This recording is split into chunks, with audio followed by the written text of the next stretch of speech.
Hello aspirants, I am Deepika Bagla, your VARC and English mentor for all the competitive examination. Today we are going to learn vocabulary, and last time we did part 1 of vocabulary where we did root words. Today is root words part 2. So therefore, we are going to continue from where we took into part 1. We did various root words in part 1. Today we are going to continue and add more root words to your preparation. So let's start. The first root word today is crazy. Now this is something that you have always heard of because we live in a type of government, type of constitution which is democracy. So therefore, what does crazy means? Crazy means rule or government.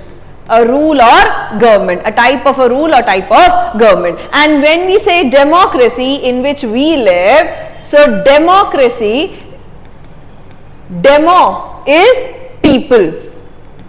Demo is people and crazy is rule or government. So democracy when joined together becomes rule by the government rule by the people, for the people and of the people. So that is democracy, right? Let's add more crazies to your word list. The first one is technocracy. Now as the name suggests, technocracy. Techno means something which is related to technology. So therefore, when the rule or government is by technological people, or when technology is controlling how the government is ruling, then it is technocracy, right? The next one is aristocracy. ये एक बार pause करिए. The next one is aristocracy. Right, so aristo is rule by the nobles. So those people who were earlier into the court of the king, for example Akbaran people. Now if Akbar was ruling, that is what you know is monarchy, right? That is monarch or monarchy, a rule by one, and a rule by one is also known as self-rule. What will that self-rule be? Self here comes from mon and mono is one. So you have learned one more root word which is mono. So mono is one, and when we say self-rule, so self has a root word which is auto. So auto is self, right? So autocracy is rule by one person. That would be the Akbar ruling. But if the Birbal, who you know used to solve maximum of the problems of Akbar, if he comes out and say that I am going to rule the government, then it becomes rule by aristocrats or aristocracy, right? The next one is bureaucracy. Bureau, that means bureaucrats. Who are bureaucrats here? The top officials of the country. So if top officials of the country rule the country, then it is bureaucracy, right? Similarly, we have lots of other crazies. For example, theocracy. Now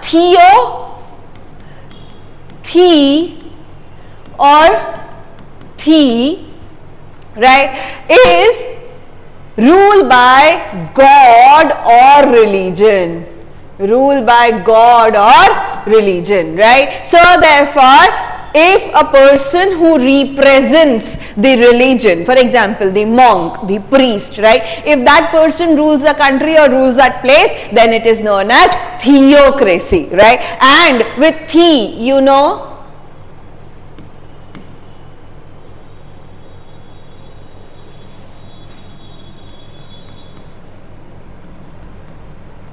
right, with the, you know, a person who believes in existence of God is known as theist, and a person who does not believe in existence of God is known as, correct, atheist, right? Atheist. But one who sometimes believes in the existence of God or doubts the existence of God or is not able to prove that God does not exist but wants to believe that there is something happening but God as such does not exist. So a person who doubts the existence of God is known as agnostic. Agnostic, right? Agnostic is a person who doubts the existence of God, right? Okay, so theocracy is rule by God or religion, ideally ruled by those people who take the onus, okay, onus of religion on their shoulder. What do you mean by the word onus? Onus is burdensome. Onus is burdensome, right? So onus is burden, onerous is burdensome, right? So one who takes the onus of religion on their shoulder are known as theocrats, right? The next one is plutocracy. Oh, the planet which lost its existence. No, plutocracy is ruled by rich class, right? So ruled by rich class is plutocracy, right? So these are different types of crises. You can work more and find out more crises, right? The next one that we are going to do is faun, right? Okay, let me write it clearly, is faun, right? Now, the phone that you are using, right? Why do we call a phone a phone? We had P-H-O-N-E. What was the purpose of phone? When telephone was invented by Alexander Graham Bell, what was the purpose of phone? The purpose of phone was so that the sound can travel, and thereby through sound waves the message can travel. And therefore, phone is nothing but sound, right? There is this system of learning alphabets, learning spellings, learning words, that is known as phonics, right? That phonics comes from faun, because faun is sound, right? Now, let's say, last class we did E, En and EU. If added to the prefix of the word, makes the word generally more positive. So here if we add EU to faun, so euphony would become positive sound. What do you mean by positive sound? Melodious sound, right? Sound which is so pleasing to our ears. That is euphony, right? And what would be the opposite of euphony? Opposite of euphony would be cacophony, right? Cacophony, right? What is caca? Caca is sounds like cactus, right? So caca we can associate with cactus, and faun is sound, right? So anything which is piercing sound, a sound which is piercing into our ear is cacophony, right? So this is how faun can be taken. Now the next word that we take is chrome. Chrome. Now every day you use Google Chrome. Why do we use Google Chrome? To search obviously, but why is the name given Chrome? Because Chrome, okay, there is an E added to the Chrome, I know that, but then this Chrome means color, and the Google Chrome has the icon which has 4 colors, right? So Chrome is color. So now when we say monochromatic, heard of this? I am sure. Monochromatic. So mono is one, chrome is color. So let's join together. So monochromatic is single color, right? What is bichromatic? Bichromatic, when we add bi or die, when we add bi or die, it both means 2, right? It both means 2. So bichromatic, 2 colors, but dichromatic, what is the difference between bi and die? If both are 2, that means they can be used interchangeably? No. Bi is 2, die is divided into 2, right? Division. So die is divided into 2. So bichromatic, that means any 2 colors, orange and purple, and dichromatic should be a grey, right, which can be divided into 2. Okay, we cannot divide grey into 2, but you can understand, right? They are made through white and black, right? So that is dichromatic. So bichromatic, dichromatic. Okay, you have done maths, so therefore you know polynomials, right? Poly is many, so therefore polychromatic becomes many colors. Polychromatic becomes many colors, right? And so we have done chrome. Let us now move to chrome.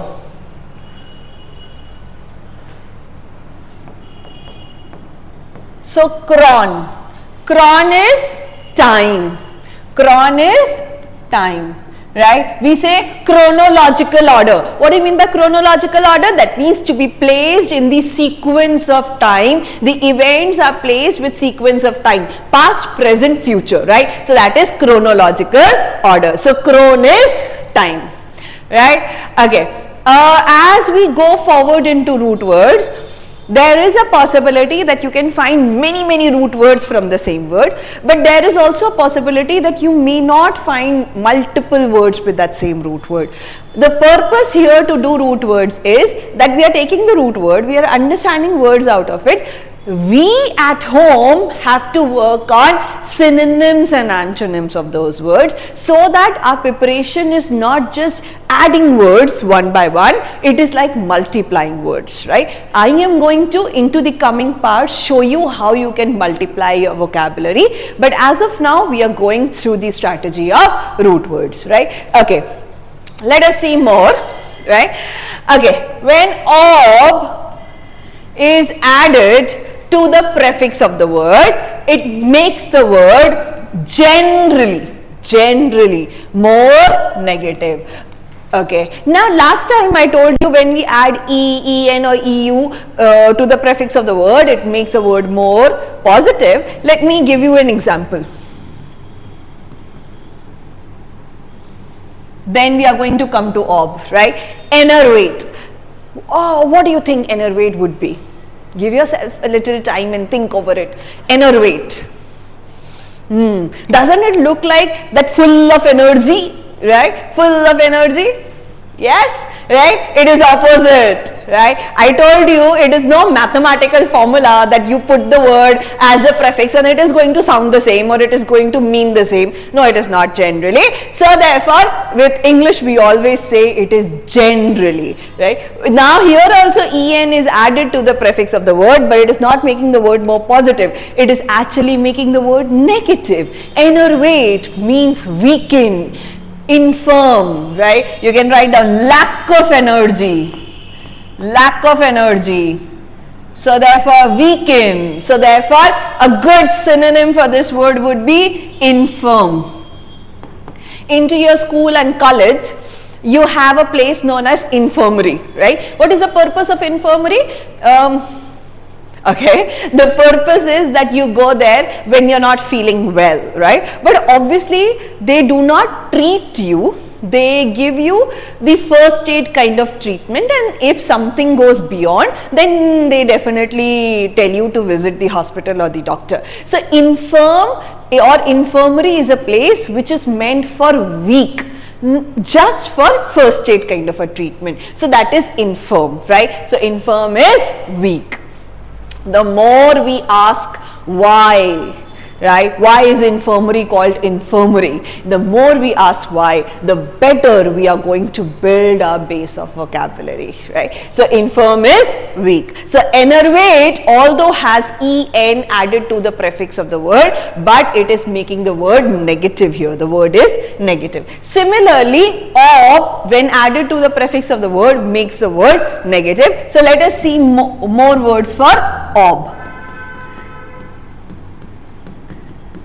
Okay, the word is obfuscate.